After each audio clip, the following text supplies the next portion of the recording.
إن الحمد لله نحمده ونستعينه ونستغفره ونعوذ بالله من شرور أنفسنا ومن سيئات أعمالنا من يهده الله فلا مضل له ومن يضلل فلا هادي له وأشهد أن لا إله إلا الله وحده لا شريك له وأشهد أن محمدا عبده ورسوله أما بعد فإن خير الحديث كتاب الله وخير الهدي هدي محمد صلى الله عليه وعلى آله وسلم وشر الأمور محدثاتها وكل محدثة بدعة وكل بدعة ضلالة وكل ضلالة في النار.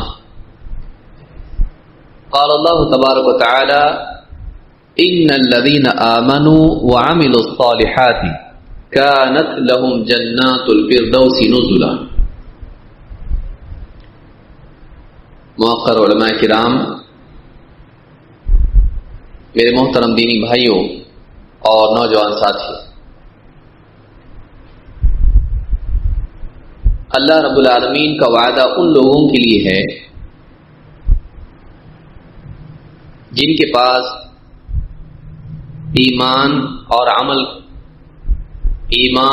اور عمل صالح کی دولت موجود ہے، جس کے پاس ایسا ایمان ہو جس میں شرک کی ملاوٹ نہ ہو، ایسا ایمان ہو جو اللہ اور اس کے رسول کی تمام باتوں پر یقین کرنے والا ہو، کسی بات پر شک کرنے والا نہ ہو، اس میں شک کی ملاوٹ نہ ہو،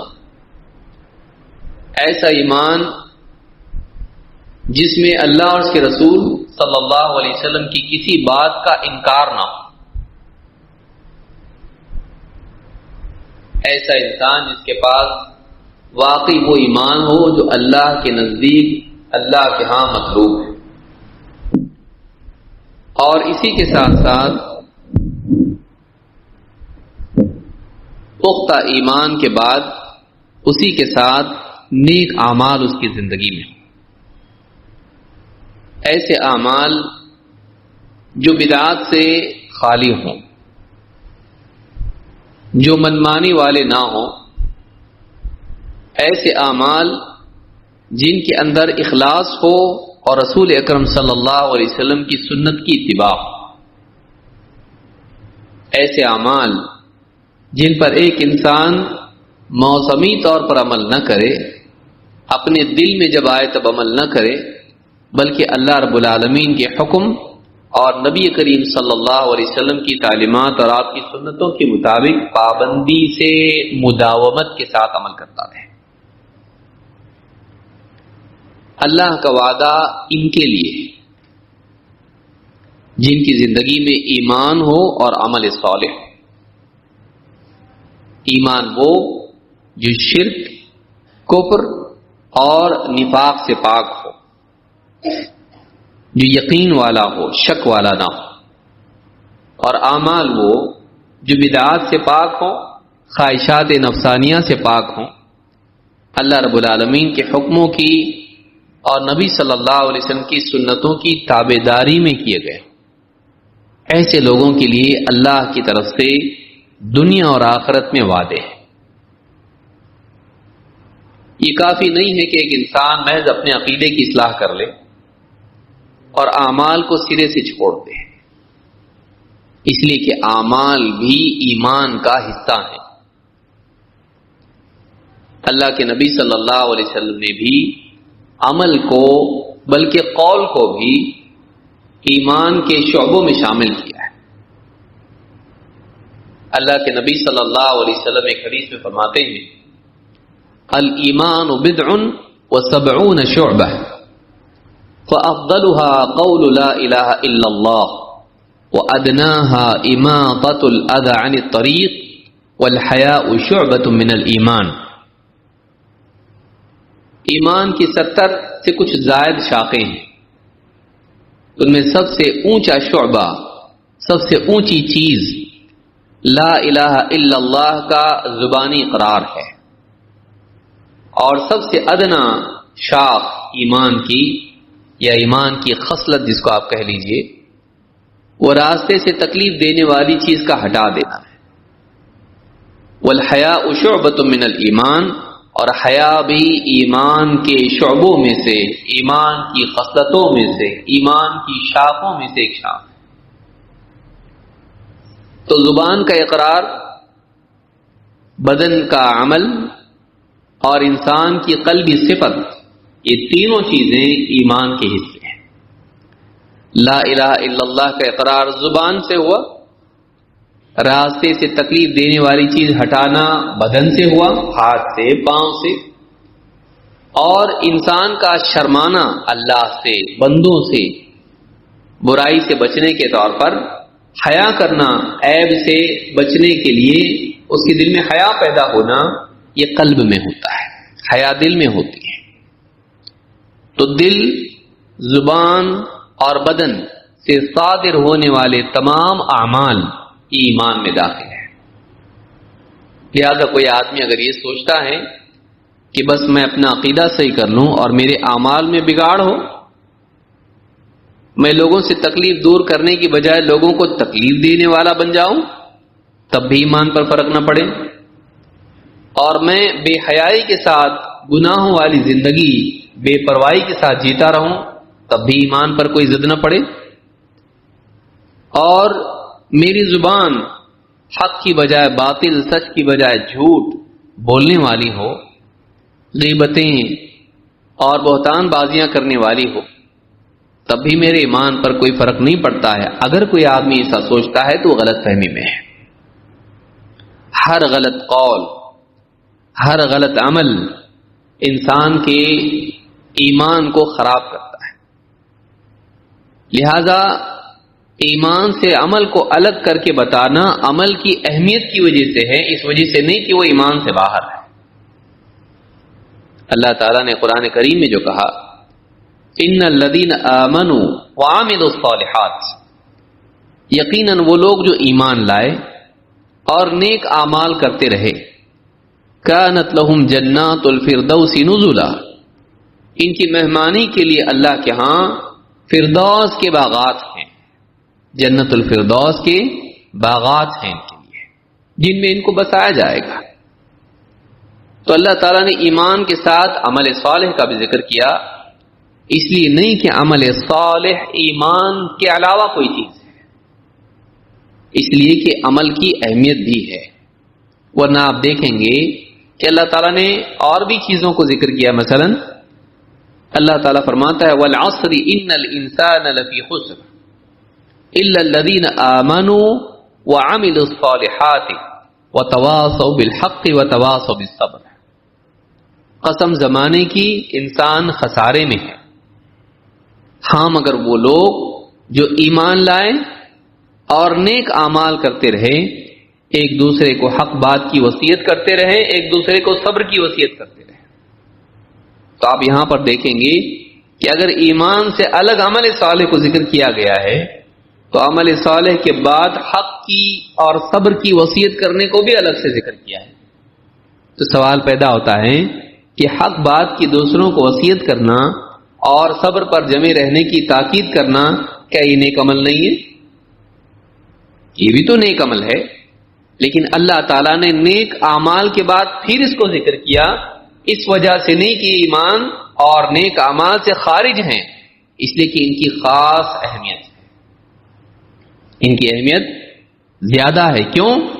اس لیے کہ انسان کا خود اپنے ایمان و عمل کی اصلاح کرنا کافی نہیں، اس کو اپنے اطراف جو مسلمان ہیں بلکہ جو انسان ہیں ان کے حق پر جمنے کی یا ان کے حق کو ماننے کی محنت بھی کرنا ضروری ہے، انہیں حق بات کی تلقین کرنا اور اس حق کو قبول کرنے کے بعد اس پر جمے رہنا، اس کی تاکید کرنا، وصیت کرنا بھی ضروری ہے۔ یہ وصیت کرنا سماج کو بہتر بناتا ہے۔ ورنہ اگر آدمی جس کو حق معلوم ہے، جو دین پہ چلتا ہے، اپنی ہی فکر کر لے، کچھ لوگ دین پر چل کے مر جائیں گے، باقی لوگوں کو کون سمجھائے گا؟ ان کی اصلاح کون کرے گا؟ انہیں گمراہی سے بچائے گا کون؟ لہذا اس کی اہمیت امت مسلمہ کے لیے خصوصاً اور ساری انسانیت کے لیے عموماً ہے. یہی وجہ ہے کہ عمل صالح سے اور آگے کر کے اس کو بیان کیا گیا ہے اس کو جتانے کے لیے. تو یہ عطف اس اعتبار سے ہے کہ وہ تعظیم کے لیے، اس کی اہمیت کو بتانے کے لیے. سوال یہ پیدا ہوتا ہے کہ ایمان و عمل جب دونوں کی اہمیت ہے تو ان پر اللہ کے وعدے کیا ہیں؟ آج مناسب یہی معلوم ہوتا ہے کہ جو لوگ ایمان اور عمل صالح کا اہتمام کریں، قرآن کریم میں جو وعدے اللہ رب العالمین کے ان کے لیے ہیں، آج انہی پر ہم گفتگو کریں گے تاکہ ہمارے دلوں میں اس کی چاہت اور زیادہ قوی ہو جائے کہ ایمان کی صحت کے ساتھ ساتھ اعمال کی بھلائی، اعمال کی صالحیت ہمارے اندر پیدا ہو جائے. ایک ایک کر کے ہم دیکھیں گے کہ ایمان اور عمل کو جمع کرنے والوں کے لیے دنیا اور آخرت میں اللہ کی طرف سے کیا وعدے ہیں. نمبر 1، جو لوگ ایمان و عمل کا اہتمام کریں، اللہ تعالیٰ دنیا کی کٹھن گھاٹیوں میں ان کی رہنمائی کرتا ہے، انہیں بچاتا ہے غلط فیصلوں سے، گمراہیوں سے، شیطان سے، نفس کے دھوکوں سے. اللہ بچا کے اللہ تعالیٰ مسلسل ان کی رہنمائی کرتا ہے، یہاں تک کہ اللہ ان کو جنت میں پہنچا دیتا ہے. اللہ تعالیٰ فرماتا ہے فَاتَّقُوا اللَّهَ يَا أُولِي الْأَلْبَابِ الَّذِينَ آمَنُوا، تو اللہ سے ڈرو اے عقل مندو جو ایمان لائے ہو. معلوم ہوا کہ ایمان لانا سب سے بڑی عقل مندی ہے. اللہ کی ساری نعمتیں انسان دنیا میں استعمال کرے، اتنی لمبی زندگی دنیا میں انسان پائے، تاجر بنے، انجینئر بنے، ڈاکٹر بنے، ٹیچر بنے، نہ جانے کیا کیا بن جائے، اور وہ مومن نہ بنے، تو اس سے زیادہ جاہل اور کون ہو سکتا ہے؟ یہ عقل مند نہیں ہو سکتا ہے.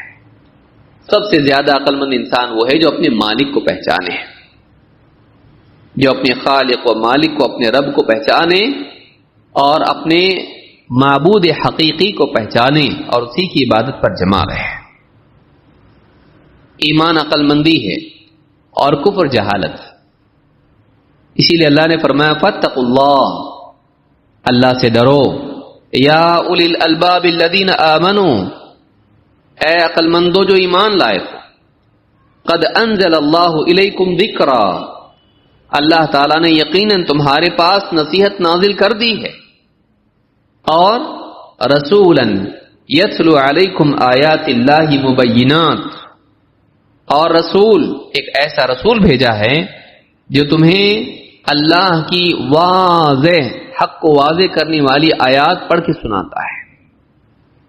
نصیحت کی کتاب قرآن بھی بھیجی اور قرآن کی آیات کو واضح طور پر بیان کرنے کے لیے رسول بھی بھیجا. یہ رسول خود یاد دہانی کرنے والا ہے، مزید یہ کی کتاب بھی ہے.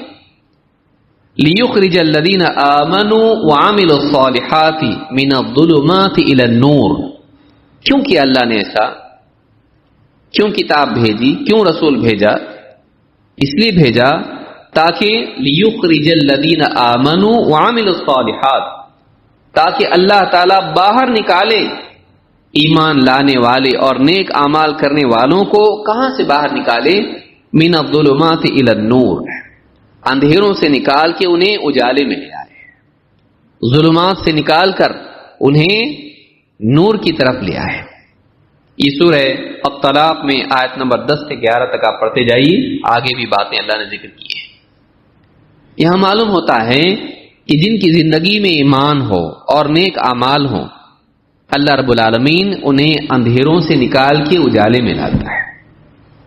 یہاں قابل غور بات یہ ہے کہ اللہ تعالیٰ نے قرآن کریم میں عموماً اندھیرے کے لیے جمع ہی استعمال کیا ہے.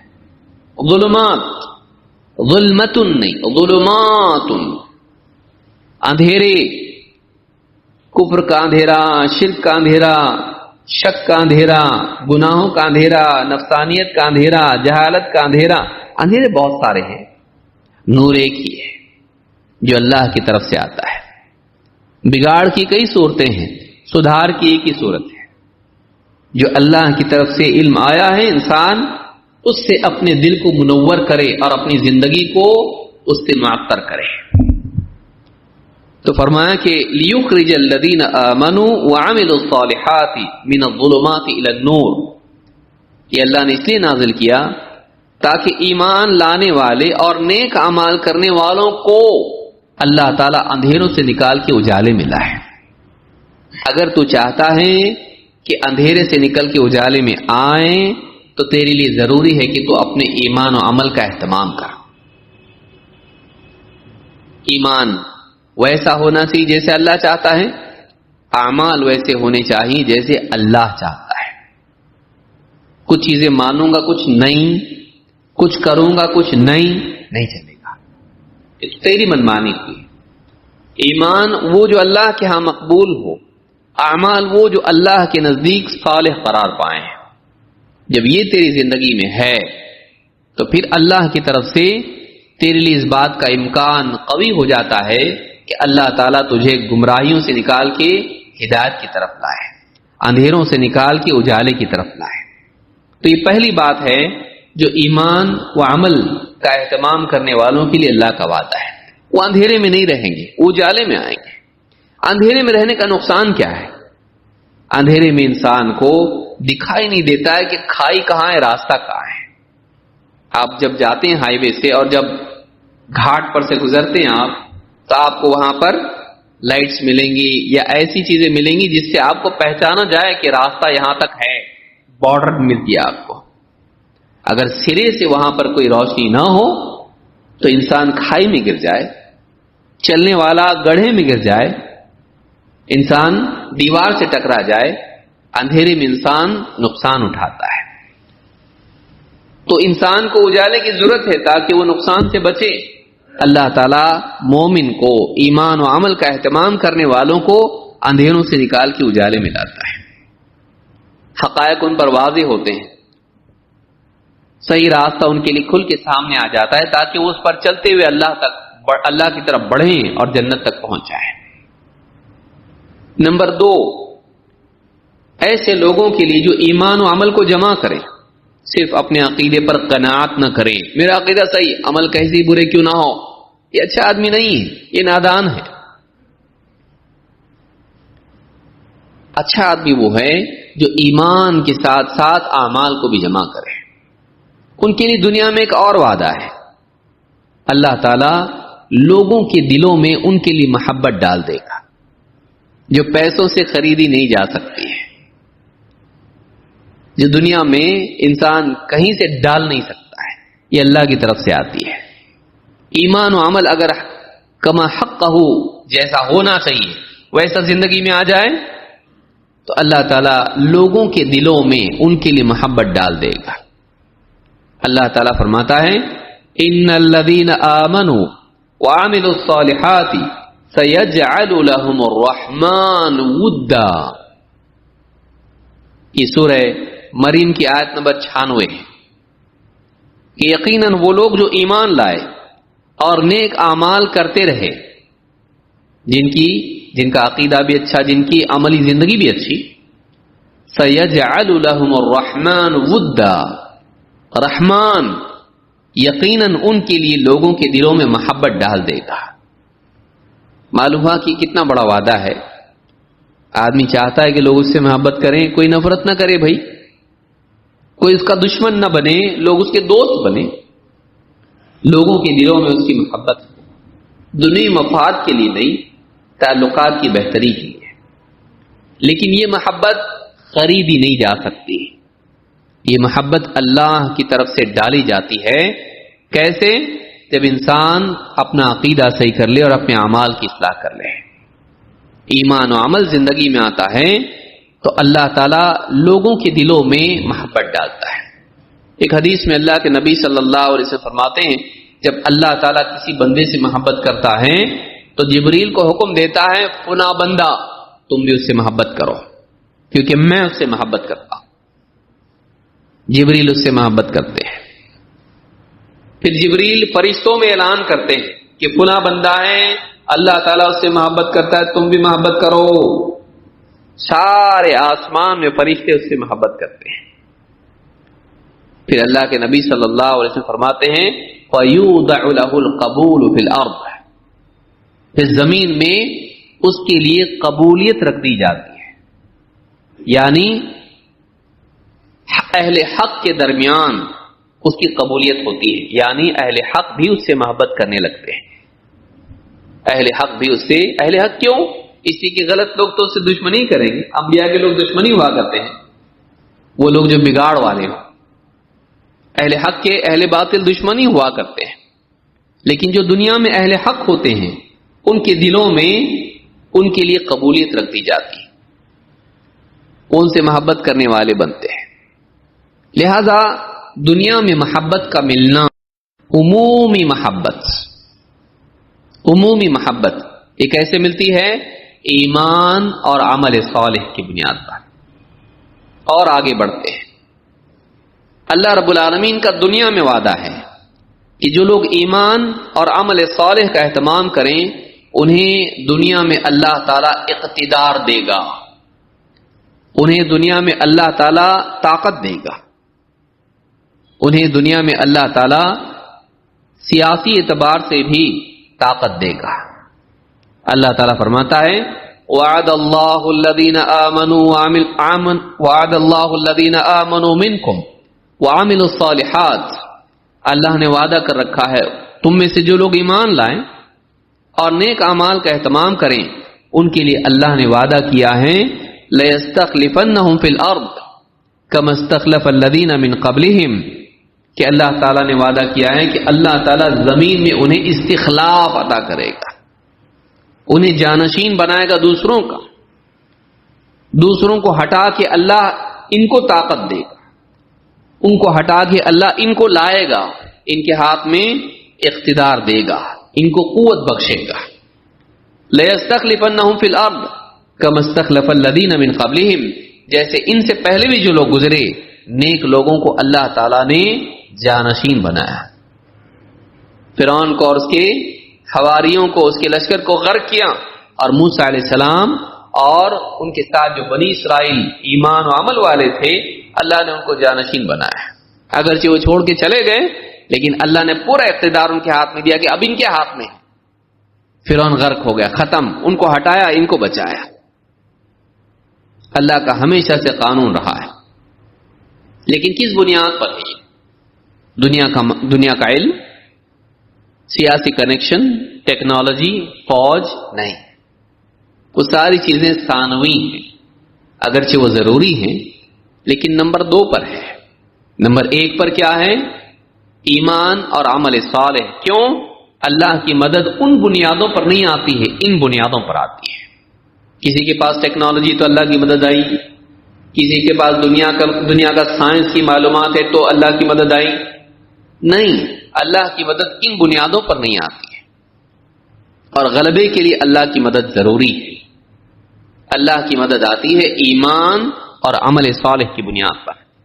کہا لَيَسْتَخْلِفَنَّهُمْ فِي الْأَرْضِ كَمَا اسْتَخْلَفَ الَّذِينَ مِنْ قَبْلِهِمْ وَلَيُمَكِّنَنَّ لَهُمْ دِينَهُمُ الَّذِي ارْتَضَىٰ لَهُمْ، اور جس دین سے اللہ تعالیٰ ان کے لیے راضی ہو گیا، جس دین کو اللہ نے ان کے لیے پسند کیا ہے، اللہ تعالیٰ ان کے دین کو تمکین عطا کرے گا.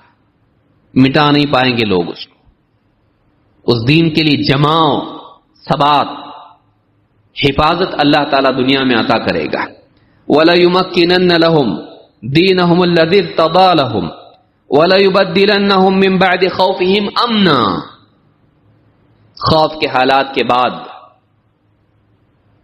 حالات کے بعد اللہ تعالیٰ ان حالات کو بدل کے ان کے لیے امن و امان کے حالات لائے گا. یعبدوننی لا یشرکون بی شیئا، وہ صرف میری عبادت کریں گے، میرے سوا کسی اور کی عبادت نہیں کریں گے.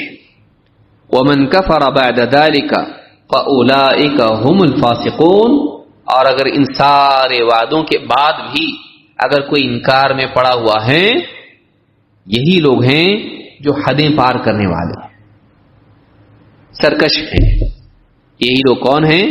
سرکش لوگ ہیں. یہ سورہ نور کی آیت نمبر 55 ہے. اس آیت میں اللہ رب العالمین نے وعدہ کیا ہے زمین میں اقتدار، سیاسی قوت، امن و امان، خوف سے نجات اور دین میں پختگی، توحید کا اکمال، یہ ساری چیزیں وعدے کس کے لیے ہیں؟ جن کی زندگی میں دو چیزیں ہوں، ایمان اور عمل صالح، ایمان اور عمل صالح۔ نمبر 4، نہ صرف دنیا میں بلکہ آخرت میں بھی اللہ رب العالمین غم اور خوف سے نجات دے گا ان لوگوں کو جن کی زندگی میں ایمان ہو اور جن کی زندگی میں نیک اعمال۔ خوف کے بعد غم بھی تو ایک چیز ہے جو انسان کی زندگی کو پریشان کر دیتی ہے۔ مستقبل کا خوف اور ماضی کا غم انسان کے آج کو برباد کر دیتا ہے۔ کل کی فکر، کل کا خوف اور گزرے ہوئے کل کا غم انسان کے آج کو تباہ کرتا ہے، اس کی خوشیوں کو بھی برباد کرتا ہے۔ راحت میں ہونے کے باوجود بھی راحت نہیں ملتی، کروٹیں بدلتا رہتا ہے ماضی کے غم اور مستقبل کے خوف کی وجہ سے۔ اللہ رب العالمین نے دنیا اور آخرت میں خوف و غم سے نجات کا وعدہ کیا ہے ان کے لیے جو ایمان و عمل کا ثبوت ہے۔ اللہ تعالیٰ فرماتا ہے ان الذین آمنوا وعملوا الصالحات واقاموا الصلاة وآتوا الزکاة لهم اجرهم عند ربهم ولا خوف علیہم ولا هم يحزنون۔ سورۃ البقرہ آیت نمبر 277۔ یقیناً وہ لوگ جو ایمان لائے اور نیک اعمال کرتے رہے اور نماز قائم کی اور زکوٰۃ دیتے رہے، ان کے لیے ان کے رب کے پاس ایک بہت بڑا اجر ہے۔ ان کے رب کے پاس ان کے لیے ان کا اجر یقیناً ہے، ان کا اجر ضائع نہیں ہوگا۔ ولا خوف علیہم ولا هم يحزنون، اور ہاں وہ نہ خوف زدہ ہوں گے اور نہ غمگین ہوں گے، ان پر کوئی خوف نہیں اور وہ ذرا بھی غمگین نہیں ہوں گے۔ قیامت کا دن جب آئے گا اس دن اللہ رب العالمین انہیں خوف سے امان دے دے گا، ڈرنے کی بات نہیں، بلکہ موت کے وقت ہی فرشتے کہتے ہیں اللہ تخافوا ولا تحزنوا وابشروا بالجنۃ التي كنتم توعدون۔ جب آدمی مر رہا ہوتا ہے، ابن کثیر کہتے ہیں یہ موت کے وقت ہوتا ہے کہ فرشتے جب آتے ہیں تو مرنے والا گھبرایا ہوا ہوتا ہے۔ پہلے دن جب اسکول لے جاتے ہیں بچے کو تو کیسی حالت ہوتی ہے اس کی، ایک ایسی دنیا میں جا رہا ہے کسی کو پہچانتا نہیں اور ماں باپ چھوڑ کے آ جانے والے ہیں، کیا ہوگا معلوم نہیں، کیسا ٹیچر ہوگا، کیسا ماحول ہوگا، کیسے بچے ہوں گے، ڈرا ڈرا سہما سہما ہوتا ہے۔ اللہ تخافوا ولا تحزنوا، دنیا سے جا رہا ہے وہ، خوف مت کرو، غمگین مت ہو، وَأَبْشِرُوا بِالْجَنَّةِ الَّتِي كُنْتُمْ تُوعَدُونَ، اور خوشخبری سن لو اس جنت کی جس کا تم سے وعدہ کیا جاتا رہا۔ اب تک صرف وعدہ سنتے آئیں، اب اس کے دیکھنے کا بھی تو وقت آ گیا ہے۔ نَحْنُ أَوْلِيَاؤُكُمْ فِي الْحَيَاةِ الدُّنْيَا وَفِي الْآخِرَةِ، ہم تمہارے ساتھی ہیں، ہم تمہارے دوست ہیں، فرشتے کہہ رہے ہیں ہم تمہارے دوست ہیں، ساتھی ہیں، اولیاء ہیں، دنیا کی زندگی میں بھی اور مرنے کے بعد بھی، اس وقت بھی تمہیں موت نہیں آئی، ہم تمہارے دوست ہیں اور تمہاری موت کے بعد آخرت میں بھی تمہارے دوست رہیں گے۔ وَلَكُمْ فِيهَا مَا تَشْتَهِي أَنفُسُكُمْ وَلَكُمْ فِيهَا مَا تَدَّعُونَ، اور آخرت میں تمہارے لیے وہ سب کچھ ہے جس کا تمہارا جی چاہت کرے، اور آخرت میں تمہارے لیے وہ سب کچھ ہے جو تم مانگو، جو مانگو گے ملے گا، جو چاہو گے وہ ملے گا۔ خوف مت کرو، غمگین مت ہو۔ ایمان و عمل کا اہتمام کرنے والوں کے لیے آخرت کی زندگی میں خوف اور غم دونوں سے نجات ہے، انہیں مستقبل کا خوف نہیں ہوگا، اور ماضی میں جو کچھ چھوڑا دنیا میں، مال دولت، گھر بار، بیوی بچے، اور اگر بہت دیندار تھا، یہاں کی دینی مجالس، یہاں کی عبادات، غم مت کرو، اب عمل ختم، اب جزا ہی جزا ہے، اب اللہ کی طرف سے تکلیفات کا سلسلہ ختم، اب یہاں پر کیا ہے؟ انعامات کا سلسلہ شروع ہے. آخرت کی زندگی میں خوف و غم سے اللہ نجات دے گا. دنیا میں خوف و غم نہیں چاہتا انسان. سب کچھ ہو کے بھی غم ہو تو کیا فائدہ، اور سب کچھ ہو کے بھی خوف زدہ انسان ہو تو کیا فائدہ. کسی انسان سے کہہ دیا جائے کھانا کھا رہا ہے، دنیا کے سارے اچھے کھانے ہیں، اور اس کو کہا جائے کہ کھانا کھانے کے بعد تمہاری موت ہونے والی ہے، کھانے میں لذت آئے گی؟ بہترین لباس آدمی پہن کر جا رہا ہے باہر سفر میں، اور فون آئے کہا جائے کہ آج تو تم بہترین کپڑے پہن کر جا رہے اور راستے میں تمہیں قتل کیا جانے والا ہے. مزہ آئے گا؟ آئینے میں دیکھ کے خوش ہو رہا تھا 5 منٹ پہلے، فون آتے ہی اس کے بدحواسی اس پر چھا جائے گی. مستقبل کا خوف حال کی لذت کو ختم کر دیتا ہے. ماضی کا غم حال کی لذتوں کو مقدر کر دیتا ہے، لذت چھین لیتا ہے چیزوں سے. لہذا آخرت میں پوری طرح سے لذت اٹھانے کے لیے اللہ تعالیٰ یہ 2 چیزیں زندگی سے نکال دے گا، دلوں سے نکال دے گا. ڈر بھی نہیں، غم بھی نہیں، تاکہ پوری طرح جنت کی نعمتوں کا فائدہ اٹھا سکے اور اس سے محظوظ ہو سکے. کہا ان الذین آمنوا وعملوا الصالحات، جو لوگ ایمان لائے، نیک اعمال کرتے رہے. نیک اعمال میں سے 2 چیزیں خاص طور سے بیان کی ہیں. وَأَقَامُوا الصَّلَاةَ وَآتَوُا الزَّكَاةَ، اور نماز قائم کی اور زکوٰۃ دیتے رہے. نماز قائم کی، اللہ کا حق ادا کیا، بندگی کا اہتمام کیا، اور زکوٰۃ ادا کرتے رہے، بندوں کے دکھ درد میں ان کے کام آتے رہے. محنت سے کمایا ہوا حلال مال، اس میں ان کا حق مانتے رہے اور ان کو دیتے رہے. اللہ کا بھی حق ادا کیا، بندوں کی بھی حقوق ادا کیے، عبادت کا اہتمام کیا اور بندوں کے ساتھ احسان کا بھی معاملہ کیا. یہ دونوں کام ان کی زندگی میں تھے. بطور مثال ان 2 چیزوں کو بیان کیا ہے جو انسان کی دینداری کے نمائندہ اعمال ہیں. اللہ والا معاملہ صحیح ہو، بندوں والا معاملہ بھی صحیح ہو. وَأَقَامُوا الصَّلَاةَ وَآتَوُا الزَّكَاةَ لَهُمْ أَجْرُهُمْ عِنْدَ رَبِّهِمْ، ان کا اجر ان کے رب کے پاس محفوظ ہے، موجود ہے.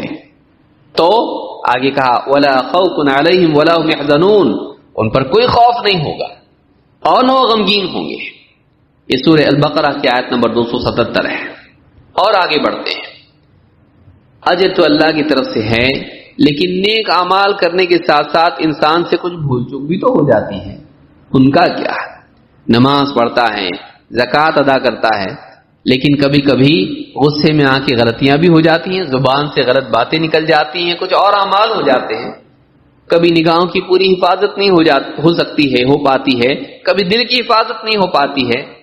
کہیں نہ کہیں بھول چوک میں کچھ نہ کچھ غلطیاں اس سے ہوتی رہتی ہیں اور آدمی استغفار کرنا بھی بھول جاتا ہے. اللہ تعالیٰ ان گناہوں کا بھی کفارہ کرے گا اگر عموماً زندگی میں ایمان و عمل کا اہتمام. اللہ تعالیٰ قرآن کریم میں فرماتا ہے الذین کفروا وصدوا عن سبیل اللہ اضل اعمالہم، جن لوگوں نے کفر کیا اور لوگوں کو اللہ کی راہ سے روکا، جن لوگوں نے کفر کیا، حق کا انکار کیا اور خود بھی رکے رہے اور دوسروں کو بھی اللہ کی طرف بڑھنے، حق کے قبول کرنے سے روکتے رہے. وصدوا عن سبیل اللہ، اللہ کی راہ سے روکا. اضل اعمالہم، اللہ تعالیٰ نے ان کے اعمال کو ضائع کر دیا، اللہ نے ان کے اعمال کو بھٹکا دیا، منزل مقصود تک ان کی کوششیں نہیں پہنچ پائیں گی، رائے گاں چلی گئی. لیکن اس کے برخلاف والذین آمنوا وعملوا الصالحات، ہاں لیکن وہ لوگ جو ایمان لائے اور نیک اعمال کرتے رہے. وآمنوا بما نزل علی محمد وهو الحق من ربهم، اور اس وحی پر، اس بات پر ایمان لے آئے، اس کتاب پر ایمان لے آئے، ان تعلیمات پر ایمان لے آئے جو محمد صلی اللہ علیہ وسلم پر نازل کی گئیں، جو کہ حق ہیں، رب کی طرف سے نازل ہوئی. اللہ نے ان کے لیے کیا وعدہ کیا؟ کفر عنہم سیئاتہم واصلح بالہم، اللہ تعالی ان کے گناہوں کا کفارہ کر دے گا، ان کی برائیوں کو اللہ مٹا دے گا. وَأَصْلَحَ أَعْمَالَهُمْ وَأَصْلَحَ بَالَهُمْ، اور اللہ ان کے حال کو درست کر دے گا. ماضی کی غلطیوں کو مٹا دے گا اور ان کے حال کو بہتر بنائے گا. کفر عنہم سیئاتہم واصلح بالہم. کیوں ایسا؟ ذالک بان الذین کفروا اتبعوا الباطل، اس لیے کہ کفر کرنے والوں نے باطل کی پیروی کی. وان الذین آمنوا اتبعوا الحق من ربہم، اور جو لوگ ایمان لائے انہوں نے اپنے رب کی طرف سے آنے والے حق کی پیروی کی. کذالک یضرب اللہ للناس امثالہم، اللہ تعالیٰ لوگوں کے لیے ایسے ہی مثالیں بیان کرتا ہے. سورہ محمد آیت نمبر 1 سے 3 تک آپ پڑھتے چلے جائیں. جو لوگ ایمان لائے اور نیک اعمال کیے، اللہ ان کے گناہوں کا کفارہ کر دے گا، ان کے گناہوں کو مٹا دے گا پچھلے، اور اب کا کیا، ان کے حال کو بھی درست کر دے گا، ان کا حال بہتر بنائے گا اور ان کے ماضی کو مٹا دے گا. کس کے لیے ہے یہ؟ وہ لوگ جو ایمان لائیں اور نیک اعمال کریں، کوشش کرتے رہیں، اعمال چھوڑے نہیں، ایمان لانے کے ساتھ ساتھ نیک اعمال کا بھی اہتمام کریں. اور آگے بڑھتے ہیں، آخرت میں کیا ہے؟ اللہ تعالیٰ فرماتا ہے ان الذین آمنوا وعملوا الصالحات كانت لهم جنات الفردوس نزلا خالدین فیہا لا یبغون عنہا حولا. سورہ الکہف آیت نمبر 107 108. کہا یقیناً وہ لوگ جو ایمان لائے اور نیک اعمال کرتے رہے، ان کے لیے مہمانی کے طور پر فردوس کے باغات ہیں. جنت الفردوس میں ان کے لیے گارڈنز ہیں، باغ ہیں وہاں پر. خالدین فیہا، وہ ان جنتوں میں، وہ ان باغات میں ہمیشہ رہیں گے.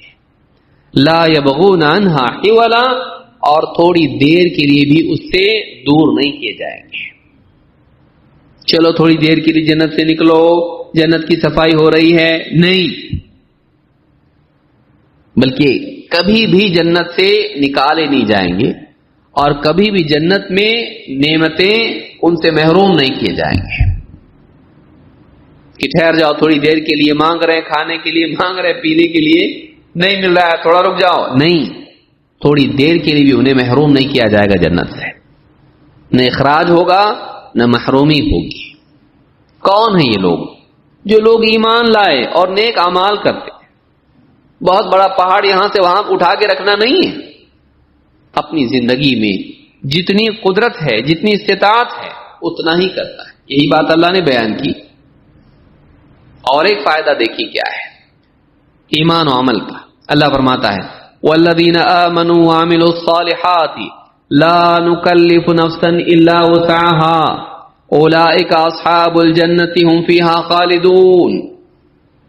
جو لوگ ایمان لائے اور نیک اعمال کرتے رہے، اور ہاں ہم کسی کو اس کی طاقت سے زیادہ ذمہ داری اس پر نہیں ڈالتے. اللہ نے ایمان و عمل کا ذکر کر کے درمیان میں ایک بات کہہ دی. کیا؟